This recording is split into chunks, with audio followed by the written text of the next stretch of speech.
Hello সুপ্রিয় শিক্ষার্থীরা, সবাইকে স্বাগত জানাচ্ছি আজকের অনলাইন ক্লাসে। পদার্থবিজ্ঞান দ্বিতীয় পত্রের পঞ্চম অধ্যায় তড়িৎচুম্বক আবেশ ও দিক পরিবর্তী প্রবাহ এই অধ্যায়ে আজকের ক্লাস হচ্ছে তৃতীয় ক্লাস। আজকে আমরা দিক পরিবর্তী প্রবাহ কিভাবে সৃষ্টি হয় সেই বিষয়টি আলোচনা করব এবং দিক পরিবর্তী প্রবাহ নিয়ে আমাদের একটু আলোচনা থাকবে। দিক পরিবর্তী প্রবাহ, আমরা যখন বর্তনীতে একটি প্রবাহ দিই তখন তড়িৎ কোষের একটা প্রান্ত থেকে প্রবাহটা শুরু হয়ে আবার ওই প্রান্তে আসে, শেষ হয়। একটু দেখাই, এই মনে করলাম একটি আমরা সরল বর্তনী দেখাচ্ছি। তাহলে আমরা যদি বৈদ্যুতিক সংযোগ দিই, প্রবাহটা এদিক থেকে এদিকে যাবে এবং এটি একটি স্থির মানের প্রবাহ হবে, এটাকে বলা হয় একমুখী প্রবাহ। আমি যদি প্রান্ত চেঞ্জ করি তখন প্রবাহটা এদিক থেকে যাবে, তখন কি হবে? প্রবাহের দিক পরিবর্তন হবে। এইভাবে আমরা বারবার দিক পরিবর্তন করে পরিবর্তী প্রবাহ পেতে পারি। বারবার দিক পরিবর্তন করতে হবে, প্রান্ত চেঞ্জ করতে হবে তড়িৎ কোষে, এবং প্রবাহটা আমরা একমুখী পাবো। কিন্তু দিক পরিবর্তী প্রবাহ বলতে আমরা এরকম প্রবাহ বলছি না, আমরা বলছি এটি কিন্তু একমুখী প্রবাহ, এদিক দিক হোক আর এদিক হোক একদিকে হচ্ছে, সেখানে এখন সবসময় সমান মানের প্রভাব আছে। কিন্তু দিক পরিবর্তী প্রবাহের ক্ষেত্রে আমরা সময় সাপেক্ষে পরিবর্তন হবে এবং সবসময় সমান প্রবাহ পাবো না। দেখা যাবে যে কি, প্রথমে শূন্য মান থেকে শুরু হয়ে আস্তে আস্তে সবচেয়ে বেশি হচ্ছে, আবার কমে যাচ্ছে, কমে শূন্য হচ্ছে। একদিক থেকে যখন যাচ্ছে কি করতেছে, একদিক থেকে প্রবাহ যাচ্ছে, আস্তে আস্তে বাড়তে হচ্ছে সর্বোচ্চ মানে, আবার কমতে কমতে শূন্য মানে আসছে। এবার দিক পরিবর্তন করে, দিকটা পরিবর্তন করে আবার শূন্য মান থেকে সর্বোচ্চ মান পাবো আমরা, আবার আমরা দেখবো যে কি শূন্য মানে পৌঁছাচ্ছে। এইভাবে একটি চক্র সম্পন্ন করে, এইভাবে আরেকটি চক্র সম্পন্ন হয়। দিক পরিবর্তী প্রবাহ সৃষ্টি করা যায় কিভাবে? তড়িৎ চুম্বক আবেশের মাধ্যমে। একটি বদ্ধকুণ্ডলীতে তড়িৎ চুম্বক ফ্লাক্সের পরিবর্তন ঘটিয়ে ক্ষণস্থায়ী তড়িৎ চালক বল আবিষ্ট করা যায়, এবং সে আবিষ্ট তড়িৎ চালক বলের ক্ষেত্রে আমরা দেখি বা তড়িৎ প্রবাহ যখন পাই তখন দেখি এটি দিক পরিবর্তন হয়।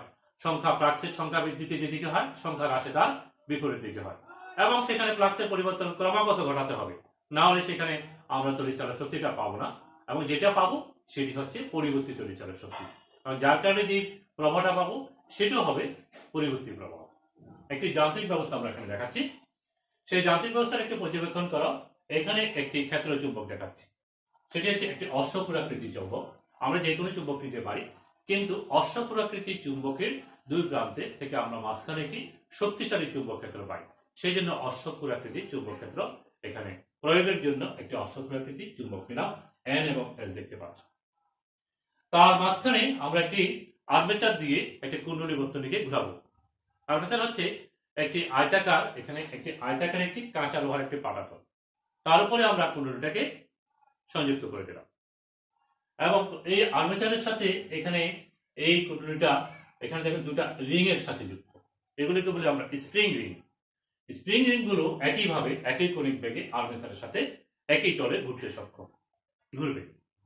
তার সাথে আমরা এখানে কার্বন ব্রাশ রাখলাম, এই দুটা স্প্রিং এর প্রান্তে এখানে এবং এখানে দুটি কার্বন ব্রাশ। যে তড়িৎ চালক শক্তিটা উৎপন্ন হবে, তড়িৎ প্রবাহটা পাবো, সেটা এখান দিয়ে এসে এখানে আউটপুটে আমরা কালেক্ট করব, সেটি কালেক্ট করার জন্য একটি রেজিস্টর আমরা এখানে দেখালাম। তাহলে পুরো যান্ত্রিক ব্যবস্থাটা কিছুটা আমরা বুঝতে সক্ষম হব। এখন কুণ্ডলীটাকে যদি আমি ঘুরাই, তাহলে এখানে তার সাথে জড়িত ফ্লাক্সের পরিবর্তন হবে, কারণ এটা যখন ঘুরাবো তখন সেখানে চুম্বক ক্ষেত্র আছে, চুম্বক ক্ষেত্র যখন তার সাথে যাবে জড়িত, এটা যখন এভাবে ঘুরাবো তখন এখানে যখন চুম্বক ক্ষেত্র আছে তার সাথে চুম্বক ক্ষেত্রে জড়িত চুম্বক ফ্লাক্সের মানের পরিবর্তন ঘটবে, আর যদি ঘটে তাহলে তড়িৎ চালক বল আবিষ্ট হয়। এখন এই কুণ্ডলীতে কি পরিমাণ ফ্লাক্স জড়িত হবে সেটি আমরা বলবো, তার পরিমাণ হচ্ছে N A P cos of omega t, cos of theta, cos of theta। আবার বলছি কিভাবে, চৌম্বক ফ্লাক্সের সংখ্যাটা আমরা আগে আলোচনা করছি, আরেকটু বলব। যদি এটি একটা তল হয়, কোনো তল হয়, সেখানে যদি একটি চুম্বক ক্ষেত্র বিরাজমান থাকে, এই মনে করলাম একটা তল, তার ভিতর দিয়ে আমরা চুম্বক ক্ষেত্র দেখাচ্ছি এদিকে, এবং চুম্বক ক্ষেত্রটা তলের লম্বের সাথে থিটা কোণে আছে, তাহলে তলের লম্ব বরাবর চুম্বক ক্ষেত্রের উপাংশ হচ্ছে বি cos থিটা।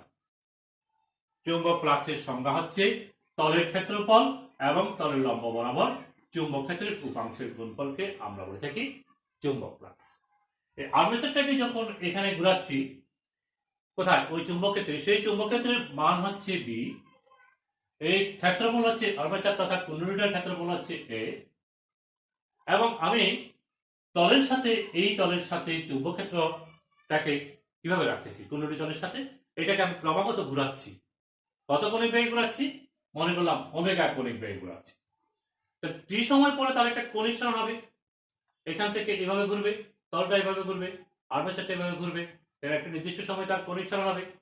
সেই কৌণিক সরণ যদি থিটা হয়, omega equal to theta by t লিখতে পারি। তাহলে এই থিটার মানটা যদি আমরা এখানে বসাই দিই, তাহলে আমি পাবো NAB cos অফ ওমেগা টি। এই থিটাটাকে আমরা এখানকার থিটার মতো বসাতে পারবো, হ্যাঁ, কারণ ওই কুণ্ডলীটাকে চুম্বক ক্ষেত্রের সাথে কুণ্ডলীটা ঘুরাচ্ছি। কুণ্ডলীটা ঘুরাচ্ছি মানে হচ্ছে কুণ্ডলীটার লম্বের সাথে এটি থিটা কোণে ঘুরতেছে, থিটা কোণে কুণ্ডলীটা ঘুরতেছে, কুণ্ডলীতলের লম্বের অর্থাৎ চুম্বক ক্ষেত্রের সাথে। যদি আমরা বলি কুণ্ডলীতলের লম্বের সাথে চুম্বক ক্ষেত্র উৎপন্ন করো থিটা হচ্ছে, তাহলে আমি এই সমীকরণটা এবং এটা এখানে এইটা চুম্বক ফ্লাক্সের তলের জন্য যেটি ব্যবহার করলাম, সেটি এই আর্মেচার তলের জন্য বা কুণ্ডলী তলের জন্য ব্যবহার করতে সক্ষম হব। আর থিটার পরিমাপটা আমরা কৌণিক বেগ থেকে পেলাম।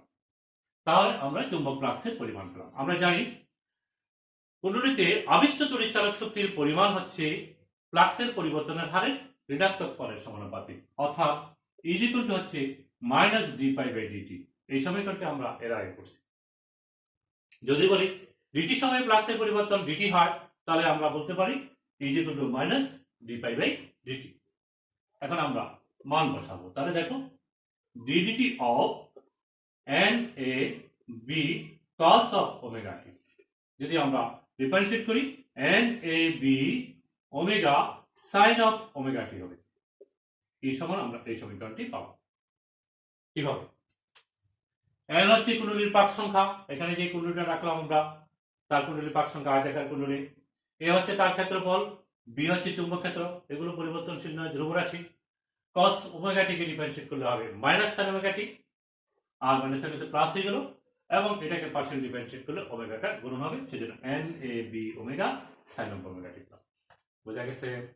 আচ্ছা, এবার দেখো তাহলে আমরা এইখানে যে তড়িৎচালক বল আবিষ্ট হচ্ছে সেটির পরিমাণটা আমরা পেয়ে গেলাম। এখন একটু ব্যাখ্যা করব, এই মানটা কখন সর্বোচ্চ হবে? সর্বোচ্চ হবে যখন সাইনের মানটা, সাইন ওমেগা টি এই টার্মটা যখন সর্বোচ্চ হবে, কারণ বাকিগুলো ধ্রুব রাশি। সাইনের সর্বোচ্চ মান হচ্ছে 1, তাহলে আমরা তড়িৎচালক শক্তির সর্বোচ্চ মান, যাকে আমরা E0 বলি বা বিস্তার বা শীর্ষ মান বলি, তার পরিমাণ হবে NAB ওমেগা। তাহলে তড়িৎচালক শক্তির সর্বোচ্চ মান বা শীর্ষ মানকে আমরা লিখব NAB ওমেগা, কারণ এই শীর্ষ মান হবে, কারণ তখন যখন সাইনের মান, সাইন ওমেগাটির মান 1 হবে, তখনই এর মান সর্বোচ্চ হবে, এবং তাকে আমরা বলবো তখন হচ্ছে শীর্ষ মান। বুঝা গেছে? আচ্ছা, তাহলে আমরা শীর্ষ মানের সাথে যদি সম্পর্কিত করে এই ইকুয়েশনটাকে দেখাই তড়িৎচালক শক্তির, তাহলে কি হবে? ইজ ইকুয়াল টু হচ্ছে E0 সাইন অফ ওমেগা টি। শীর্ষ মানটা কিন্তু ধ্রুব মান, তাহলে আমরা এই সমীকরণটা লিখতে পারি দিক পরিবর্তিত তড়িৎচালক শক্তির জন্য। এখন যে তড়িৎচালক শক্তির উৎপন্ন হলো, তার কারণে আমরা এখানে যে প্রবাহটা পাচ্ছি, সেই প্রবাহটা যদি I হয়ে থাকে, I is equal to E by R লিখতে পারি। তো I is equal to E by R ওহমের সূত্র থেকে আমরা জানি। তাহলে এখানে আমরা পাবো E0 sin of omega t divided by R, অর্থাৎ I0 sin of omega t লিখতে পারবো, যেখানে I0 হচ্ছে E0 by R। তাহলে আমরা দিক পরিবর্তী প্রবাহের জন্য একটি সমীকরণ পেলাম। এই প্রবাহের মানটা কিংবা তড়িৎচালক শক্তির মানটা সময়ের সাপেক্ষে পরিবর্তন হয়, দিক পরিবর্তন করে, এবং এটি নির্দিষ্ট সময় পর পর নির্দিষ্ট বিন্দুকে অতিক্রম করে, অর্থাৎ এটি পর্যাবৃত্ত প্রবাহ বলি এটাকে আমরা। পর্যাবৃত্ত গতির জন্য যেরকম আমরা গ্রাফিক্যাল চিত্র আঁকতে পারি বস্তু কণার, তরঙ্গের ক্ষেত্রে আমরা যেমন দেখাই বস্তুর কম্পন পর্যাবৃত্ত গতির কারণেই তো তরঙ্গ সৃষ্টি হয়, ঠিক তেমনি আমরা এখানে পর্যাবৃত্ত প্রবাহটা পাবো, এবং সেটি আমরা গ্রাফিক্যাল চিত্রটা যদি দেখাই সময়ের সাপেক্ষে কিরকম পরিবর্তন হয়, সেটি অনেকটা আমরা সেই একই রকম হয়ে থাকে। তাহলে সেই চিত্রটা আমরা একটু দেখাবো এবং চিত্রটা যথার্থ কিনা সেটিও আমরা প্রমাণ করব। আই কিংবা ই এর জন্য আমি যদি এখানে সময়ের সাপেক্ষে পরিবর্তনটা দেখাই তাহলে আমার লেখাটা কেমন হবে? শূন্য সময়ে মানটা শূন্য হবে, টাইম যখন শূন্য হবে তখন মানটা শূন্য হবে। টাইম যখন T/4 পর্যায়কালের 4 ভাগে হবে। পর্যায়কালটা কি? একটি পূর্ণচক্র সম্পন্ন করতে দিক পরিবর্তিত পরিচালক শক্তি যে সময়ের আগে তাকে বলা হয় পর্যায়কাল। পূর্ণচক্র মানে কি? শূন্য থেকে সর্বোচ্চ মান, আবার শূন্য মানে, আবার দিক পরিবর্তন করে বিপরীত দিকে সর্বোচ্চ মানে, আবার শূন্য মানে আসা, এই সময়টাকে আমরা বলি পর্যায়কাল। আর কণিক কম্পাঙ্ক পর্যাবৃত্ত গতি যখন এখানে হচ্ছে, পর্যাবৃত্ত প্রবাহ যখন হচ্ছে, তখন আমরা বলবো পর্যায়কাল যদি টি হয় তাহলে কণিক কম্পাঙ্ক হচ্ছে টুয়াইস পাই বাই টি, এটি আমরা লিখতে পারি। তাহলে দেখো আমি মানগুলো বসাবো এবং গ্রাফিক্যাল চিত্রটা আমরা এরকম পাবো। দেখো সময়ের সাপেক্ষে তড়িৎচালক শক্তির যে পরিবর্তন হবে সেটি আমরা এখানে পাবো। আমি দেখাচ্ছি শূন্য থেকে সর্বোচ্চ মান, আবার শূন্য মানে, সর্বোচ্চ মানে, আবার শূন্য মানে আসা, এটাকে আমি পর্যায়কাল বলছি। তাহলে এটি হচ্ছে অর্ধ পর্যায়কাল অর্ধচক্রের জন্য, এটি হচ্ছে তার অর্ধেক T/4, এটা হচ্ছে 3T/4, এরকম করে বলতে পারি তো আমরা। দেখো এই সময়ে আমার মানটা সর্বোচ্চ হয় এবং যাকে আমরা এই পুরো সময় এখানে এগুলো হচ্ছে সর্বোচ্চ মান বা শীর্ষ মান ই নট দ্বারা প্রকাশ করতেছি। নিচের দিকে আছে এটা হচ্ছে প্লাস, এটা হচ্ছে কি মাইনাস ই নট হবে, এটা কি হবে মাইনাস ই নট, এটা হচ্ছে প্লাস ই নট। এইভাবে মানগুলো আমার পরিবর্তন হয়। এই যে পরিবর্তন এই লেখা থেকে বলছি আমি, আমরা জানি সাইন ওয়েভটা এরকম হয়, সেখান থেকেই বলা। তারপরেও আমরা এটি আসলে হয় কিনা সেটি একটু বিশ্লেষণ করব। তাহলে দেখো এই সমীকরণ প্রবাহের ক্ষেত্রে একই রকম হয়, তড়িৎচালক শক্তির ক্ষেত্রে আমরা একই রকম চিত্র পাই। দেখো এই শূন্য মানটা একটু টেস্ট করি। মান যখন শূন্য হয়, টি এর মান যখন শূন্য হবে তখন আমার এটা শূন্য হবে, অর্থাৎ টি এর মানটা শূন্য হবে। কখন? টি এর মানটা যখন আমরা জিরো নিচ্ছি। টি এর মানটা যদি আমরা জিরো না নিয়ে, আচ্ছা এখানে দেখাই, টি সমান জিরো যখন নিচ্ছি এটা পাচ্ছি, টি সমান যদি T/2 বসাই তাহলে শূন্য পাবো। কেমনে? দেখো ই নট সাইন ওমেগা হচ্ছে 2π/t ইনটু টি এর মান কত বসাবো বলছি? অর্ধচক্র বসাবো। অর্ধচক্রের জন্য পর্যায়কাল হচ্ছে সময় হচ্ছে পর্যায়কালের অর্ধেক, তাহলে টি কাটা যাবে, টু কাটা যাবে, সাইন পাই, তার মানে জিরো হবে না? জিরো হবে। তাহলে T/2 এর জন্য জিরো পাচ্ছি। তারপর আমি এখানে বসালাম টি এর জন্য জিরো, টি এর জন্য জিরো হবে, হ্যাঁ টি কাটা গেলে তখন টি যদি বসাও টি কাটা যাবে, 2π হবে, তাও জিরো হবে। তাহলে জিরো, T/4, T/2, টি ইত্যাদি ইত্যাদির জন্য আমরা পাবো প্রবাহের মানটা শূন্য। দেখো এই শূন্য পাচ্ছি, তড়িৎচালক শক্তির মানটাও শূন্য পাচ্ছি। তড়িৎচালক শক্তির মান শূন্য পালে প্রবাহের মানটা শূন্য পাবো, একইভাবে দেখাতে পারি। এবার আমরা বসাচ্ছি T/4 বসাচ্ছি, T/4, তাহলে কত হবে? এখানে T/4 বসালে টি কাটা যাবে আর 2π থাকবে, sin π/2 মানে 90 আর ই নট থাকবে, মানে ই এর মানটা হবে সর্বোচ্চ মান প্লাস ই নট। এবার আমি দেখি T/3T/4 বসাই,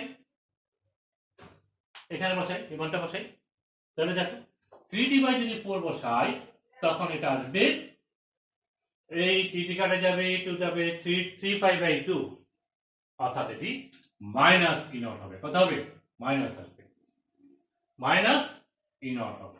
খেয়াল করে দেখো টি কাটা যাচ্ছে, টি কাটা যাচ্ছে, 2 থাকতেছে, পাই থাকতেছে, 3π/2, 3π/2, 3π/2 মানে কত? 3π/2 কত কত হবে? ক্যালকুলেট করলে পাই হচ্ছে 180, 90, তাহলে কত হবে? বিপরীত হবে, অর্থাৎ আমরা এখানে মান পাবো -1, অর্থাৎ মাইনাস ই নট হবে। তাহলে আমি এটার জন্য পাচ্ছি পাচ্ছি ই নট, তবে মাইনাস আগেরটা পেলাম, এটা কিন্তু T/2 যখন বসাচ্ছি যখন প্লাস পাইছি, তাহলে এখানে মাইনাস বসানোটা সঠিক আছে তো? হ্যাঁ, পরিবর্তন যে হচ্ছে সময়ের সাপেক্ষে এবং দ্বি পরিবর্তন হচ্ছে, ঋণাত্মক হচ্ছে, বিপরীত দিকে হচ্ছে, সেটি আমরা গাণিতিক বিষয়টা এখানে দেখলাম।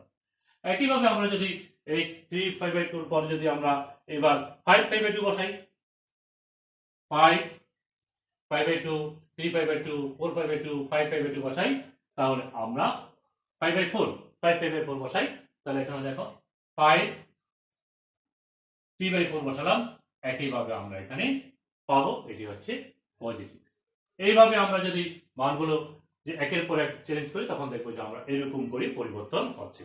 তাহলে দিক পরিবর্তী তড়িৎচালক শক্তি যে পাচ্ছি, এখানে যে তড়িৎচালক শক্তি আমরা পাচ্ছি সেটা যে দিক পরিবর্তন হচ্ছে সেটি আমরা এখানে লেখচিত্রের মাধ্যমেও দেখালাম এবং কিভাবে পরিবর্তন হচ্ছে সেটি আমরা দেখালাম।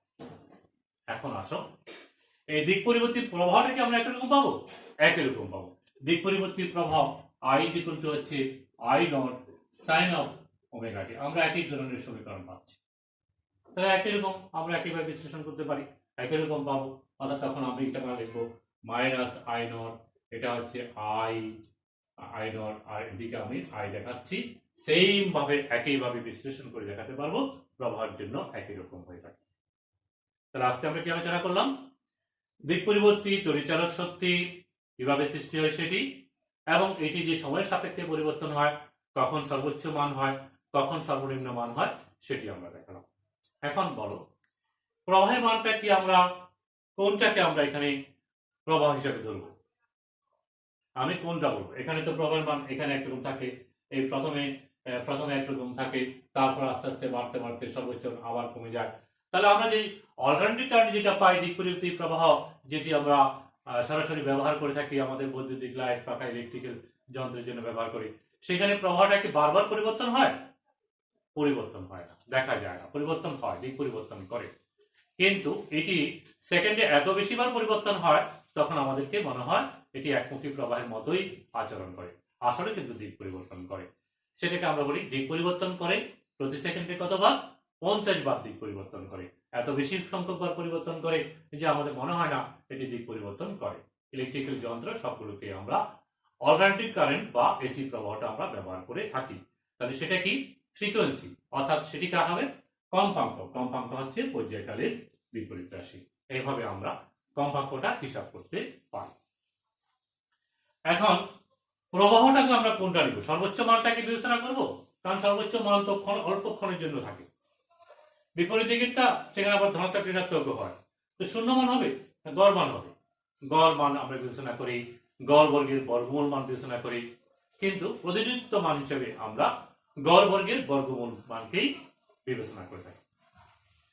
গড় বর্গের বর্গমূল মান করব, তার আগে আমরা প্রবাহের গড় মানটা সম্পর্কে একটু বলি। গড় মান হচ্ছে ক্ষুদ্রাতি ক্ষুদ্র সময় ব্যবধানে প্রবাহ কিংবা তড়িৎচালক শক্তির মান এবং ওই সময় ব্যবধানের গুণফলের সমষ্টিকে মোট সময় ব্যবধান দিয়ে ভাগ করলে ওই সময়ের জন্য তড়িৎচালক শক্তি কিংবা প্রবাহের গড় মান পাই। গাণিতিকভাবে বলি তাহলে একটু ক্লিয়ার হবে। আমরা এভারেজ মান চাচ্ছি, গড় মান E/, অথবা এটাকে তুমি ই এভারেজে বলতে পারো। এটি হবে ক্ষুদ্রাতি ক্ষুদ্র সময় ব্যবধানে, ক্ষুদ্রাতি ক্ষুদ্র সময় ডিটি সময়, খুব অল্প সময়ের জন্য কিন্তু আমরা প্রায় সমান বলতে পারি, একই প্রবাহ বলতে পারি। সেজন্য ক্ষুদ্রাতি ক্ষুদ্র সময় ব্যবধানে তড়িৎচালক শক্তি যেটা পাচ্ছি সেটা এবং সমবেদনের গুণফল, এরকম প্রত্যেকটা অংশের ছোট ছোট ছোট অংশের জন্য ভাগ করে থেকে আমরা প্রতিটা অংশের জন্য যোগ করব, সমষ্টি করব। তাহলে কত সময়ের জন্য?